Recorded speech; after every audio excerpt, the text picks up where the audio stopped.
నిరంతర శివారాధన చేసడం వల్ల పైగా శివనామం పలకడం వల్ల అతడు మహా తేజస్సు వచ్చింది.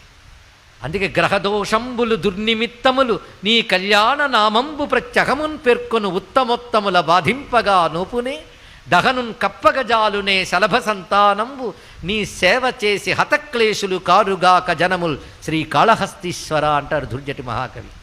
దీని అర్థం ఏంటంటే గ్రహదోషాలు అలాగే ఏవో దౌర్భాగ్యాలు అని ఏడవడం కాదయ్యా, నిత్యం ఎవడు శివారాధన చేస్తాడో వాడి గ్రహదోషాలు ఏమీ చెయ్యలేవు, దుర్నిమిత్తాలు ఏమీ చెయ్యలేవు.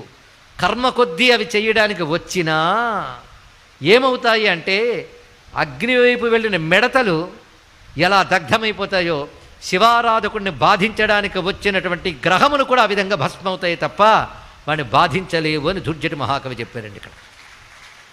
అంతే కదా, అలాంటి వాడి మీద ప్రతికూలాలు ప్రయోగించిన అనుకూలంగా మార్చేస్తాడు.